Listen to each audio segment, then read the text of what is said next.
Good morning, students.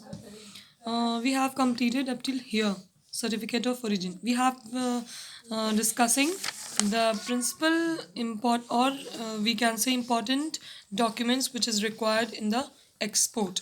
When we do export, then these important documents are required.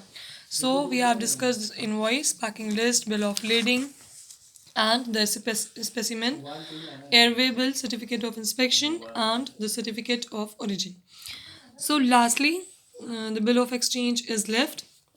So, let's start discuss it. Bill of exchange, I have also told you, it is a negotiable instrument in which through which a maker can make the payment with this bill of exchange. In short words, in other words, we can say that the bill of exchange is a negotiable instrument. On a paper writing, maker can make a guarantee, maker can give the guarantee that I will do the make the payment in the future.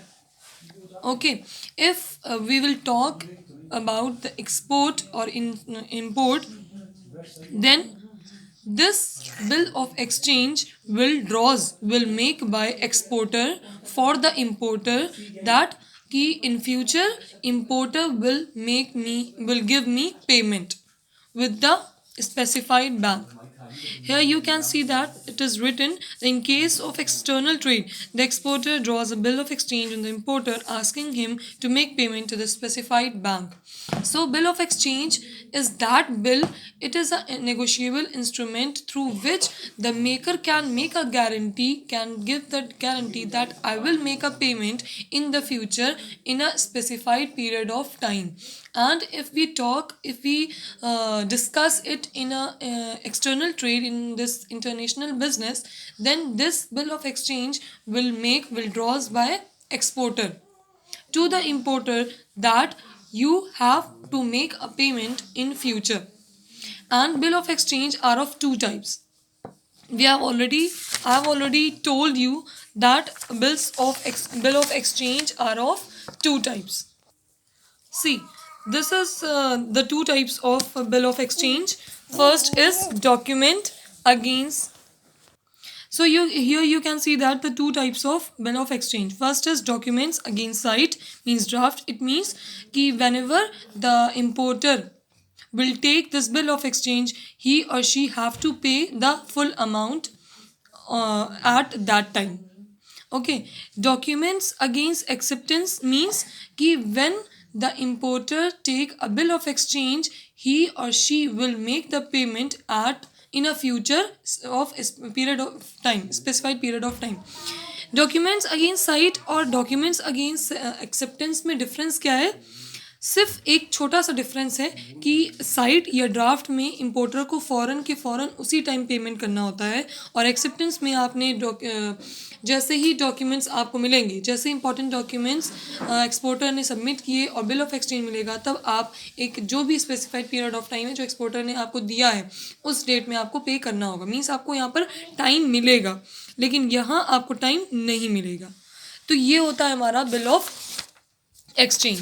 Already मैंने आपको बताया हुआ है. अभी भी अगर किसी को कोई प्रॉब्लम हो, सिर्फ इसमें नहीं, किसी भी इतने पॉइंट्स में जो कि अब तक हमने डिस्कस किए, जो भी इम्पोर्टेंट हमारे डॉक्यूमेंट्स थे जो एक्सपोर्ट ट्रेड में यूज़ होने वाले थे, तो अगर किसी को कोई प्रॉब्लम हो तो वो हमसे डिस्कस कर लेगा.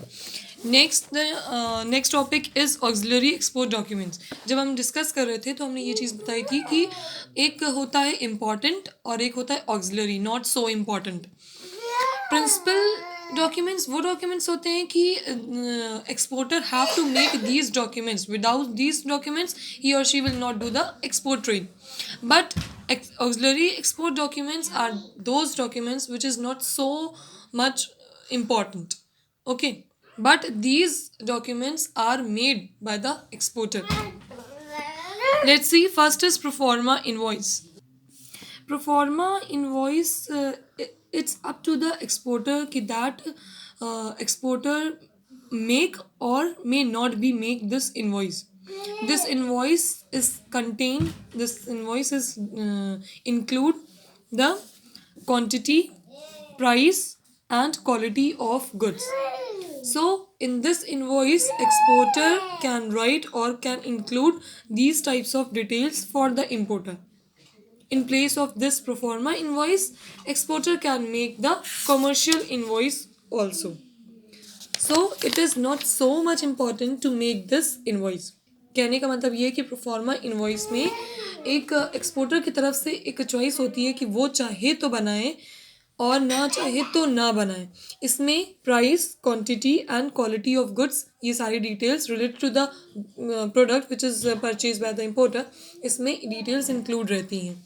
अगर एक्सपोर्टर इस प्रोफॉर्मा इनवॉइस को नहीं बना रहा है तो ही और she has to be made this commercial invoice, क्योंकि इसमें जो डिटेल्स रहेंगी आपकी वही सेम डिटेल्स आपकी कॉमर्शियल इनवॉइस भी रहेगी. तो इसलिए इसमें कुछ ज़्यादा इंपॉर्टेंट नहीं होता है. Next is intimation of inspection. Intimation of inspection में ये कह रहे हैं कि ये एक तरह का डॉक्यूमेंट होता है जो कि एक्सपोर्टर बनाता है, और ये डॉक्यूमेंट किसको सेंड करना होता है? एक्सपोर्ट इंस्पेक्शन एजेंसी को. जब सारे गुड्स आपके प्रिपेयर्ड हो जाएंगे, सारे प्रोडक्ट्स आपके प्रिपेयर्ड हो जाएंगे जिसको आपको एक्सपोर्ट करना है, तो एक्सपोर्टर क्या करेगा? एक्सपोर्ट इंस्पेक्शन एजेंसी को इन्फॉर्म करेगा और ये इंटीमेशन ऑफ इंस्पेक्शन, ये डॉक्यूमेंट उस एजेंसी को देगा.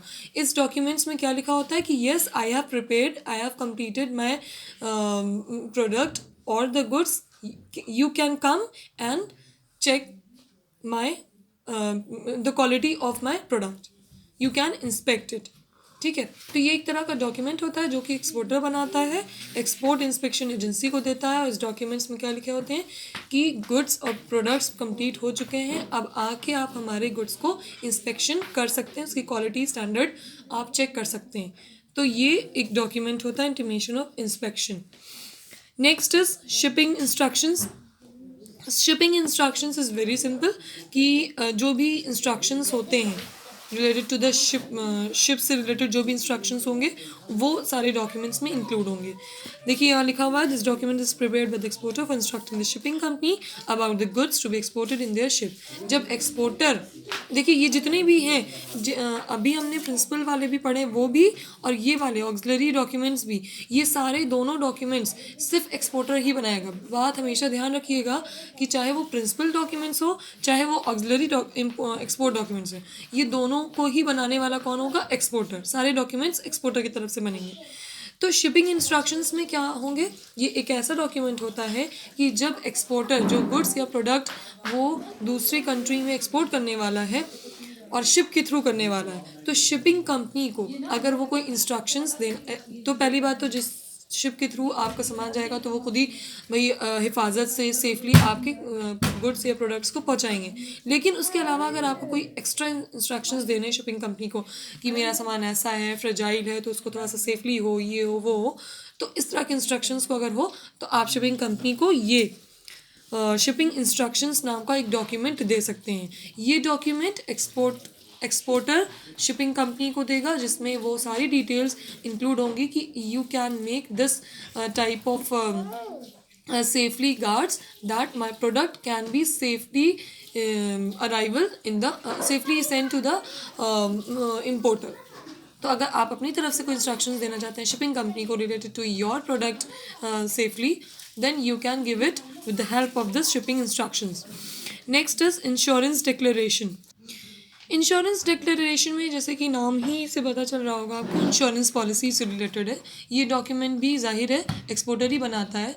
अगर एक्सपोर्टर को अपने गुड्स या प्रोडक्ट के अगेंस्ट इंश्योरेंस पॉलिसी लेना है, चाहे वो वाटर मरीन इंश्योरेंस हो, फायर इंश्योरेंस हो, जनरल इंश्योरेंस हो, कोई भी टाइप का इंश्योरेंस हो, किसी भी तरह की इंश्योरेंस पॉलिसी अगर उसको लेना है एक्सपोर्टर को अपने गुड्स या प्रोडक्ट्स को डैमेज या उसके रिस्क के अगेंस्ट, तो वो ये इंश्योरेंस डिक्लेरेशन नाम का डॉक्यूमेंट किसको देगा? इंश्योरेंस कंपनी को देगा, ताकि उसको इंश्योरेंस पॉलिसी मिल सके. देखिए यहाँ लिखा हुआ है, this document is prepared with exporter who wants to make insurance policy. तो अगर किसी एक्सपोर्टर को अपने गुड्स या प्रोडक्ट्स के अगेंस्ट इंश्योरेंस पॉलिसी लेना है तो इस टाइप का डॉक्यूमेंट वो इंश्योरेंस कंपनी को ले जाकर बनाकर सबमिट करेगा. फिर इंश्योरेंस कंपनी वाले क्या करेंगे?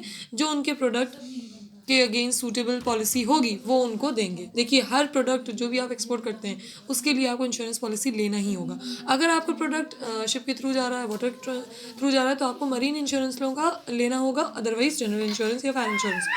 तो ये सारी इंश्योरेंस पॉलिसी लेना ही होता है। It is compulsory for all the exporters. Next is shipping order. Shipping order में इस टाइप को देखिए, इसमें थोड़ा सा अलग है। अलग से क्या मतलब, थोड़ा सा डिफरेंट है कि शिपिंग ऑर्डर ये जो डॉक्यूमेंट है वो कौन बनाएगा, शिपिंग कंपनी बनाएगी। शिपिंग कंपनी इस डॉक्यूमेंट को इशू करेगी और इशू करके किसको देगी, एक्सपोर्टर को देगी। ये ऐसा डॉक्यूमेंट होता है जिसमें वो सारी डिटेल्स लिखी होंगी कि जैसे कि हमें मान लीजिए हमें अपना गुड्स को एक्सपोर्ट करना है दूसरी कंट्री में और हमें अपने गुड्स को through water means water transport के थ्रू अपने गुड्स को सेंड करना है, ट्रांसफ़र करना है। और हम गए, हमने एप्लीकेशन दिया, जो भी प्रोसीजर है वो दिया। उसके बाद हमें चाहिए कि हमें शिप में एक प्रॉपर प्लेस हमारे प्रोडक्ट के लिए बन जाए। ठीक है, अब जब वो प्रॉपर प्लेस फिक्स्ड हो जाएगी हमारे प्रोडक्ट या हमारे गुड्स के लिए, तो जो शिपिंग कंपनी है वो हमको क्या देगी, शिपिंग ऑर्डर देगी। ये वो डॉक्यूमेंट होता है जो शिपिंग कंपनी इशू करती है एक्सपोर्टर को, ये बताने के लिए कि the space in the ship for your product has been fixed, कि शिप में इतनी जगह, इतनी प्लेस इस जगह पे आपकी गुड्स को रखने की फिक्स हो चुकी है। ये शिपिंग कंपनी एक्सपोर्टर को बताने के लिए डॉक्यूमेंट को इशू करती है। ठीक है, next is mate's receipt. Mate's receipt I have already told you that it is issued by the captain of the ship. when all the procedures when all the procedures is completed, then this receipt is issued by the captain of the ship to make to confirm it. It is the proof that the exporter is completed all the procedures and make all the payments related to the shipping company. ठीक है, तो this receipt, who will issue this receipt, captain of the ship is issued this receipt and give it to the exporter. ठीक है, and when the exporter will get this mate's receipt, he और she have to submit this receipt in the shipping company, in the shipping office. Then shipping officer will issue the bill of lading. याद रखिएगा ये दोनों ही चीज़ें बहुत important है। अक्सर short notes में आता है कि व्हाट इज मेट्स रिसिट या what is bill of lading. तो याद रखिएगा मेट्स रिसिट और बिल ऑफ लेडिंग दोनों आपस में इंटरलिंक्ड हैं। कैसे कि मेट्स रिसिट जब सब कुछ कंफर्म हो जाएगा, जब सब कुछ पेड हो जाएगा, सारे प्रोसीजर कंप्लीट हो जाएंगे एक्सपोर्टर की तरफ से, तब जो शिप का कैप्टन है वो मेट्स रिसिट देगा एक्सपोर्टर को, और एक्सपोर्टर ले जाकर उसको सबमिट करेगा शिपिंग ऑफिस में। जब ऑफिस में सबमिट हो जाएगा, जब सब कुछ क्लियर हो जाएगा, तो ऑफिस वाले उसको क्या देंगे, बिल ऑफ लेडिंग, जिसकी 3 कॉपीज़ होती हैं, एक एक्सपोर्टर के पास, एक इम्पोर्टर के पास और एक शिप के कैप्टन के पास। इस तरह से ये इंटरलिंक्ड है। ठीक है, next is application for certificate of origin. हमने ऑलरेडी आपको बताया हुआ है कि सर्टिफिकेट ऑफ ओरिजिन क्या होता है। इससे पता चलता है कि जो गुड्स जहाँ से हमारे पास आया है वो एक्चुअली वहीं पर प्रोड्यूस हुआ है। उसको बनाने के लिए, और कौन बनाएगा और कैसे बनेगा, उसके लिए एप्लीकेशन देनी पड़ती है।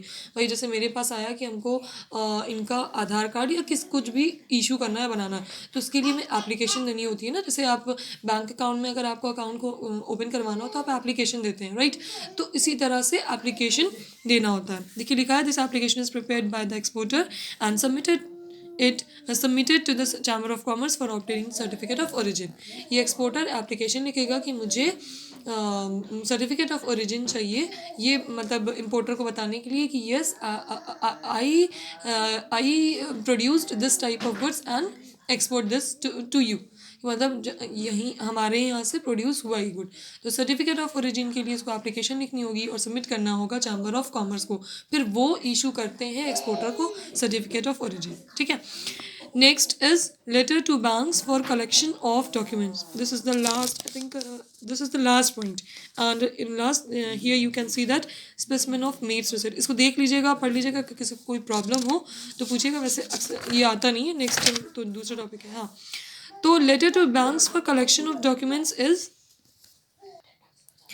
Letter to banks for collection of documents means कि जो भी हमने आपको पहले बताया था कि जो कुछ इंपॉर्टेंट डॉक्यूमेंट्स होते हैं एक्सपोर्टर को बैंक को सबमिट करने होते हैं और बैंक फिर क्या करती है उसको जो दूसरी कंट्री के बैंक है उनको ट्रांसफ़र करेगी और दूसरी कंट्री के बैंक मतलब इंपोर्टर को सेंड करेगी। तो इसके लिए एक लेटर लिखना होता है। किस लिए देखिए लिखा हुआ है, this document is send by the exporter to bank. Exporter इस लेटर को बनाएगी और किसको देगी, बैंक को देगी। It contain instructions regarding the shipping documents to be collected, कि जितने भी डॉक्यूमेंट्स थे जितने भी थे हमने आपको सबमिट कर दिए हैं या हम करना चाह रहे हैं। इसके लिए लेटर लिखना होता है जो एक्सपोर्टर बैंक को लिखता है और फिर बैंक उससे जितने भी इंपॉर्टेंट डॉक्यूमेंट्स हैं वो कलेक्ट कर लेता है और फिर यहाँ का बैंक जो इंटरनेशनल बैंक है या WTO में सबमिट करता है और फिर वो जो है इम्पोर्टर को देती है इंपॉर्टेंट डॉक्यूमेंट्स। जब तक वो डॉक्यूमेंट्स नहीं मिलते हैं इम्पोर्टर पेमेंट नहीं करेगी।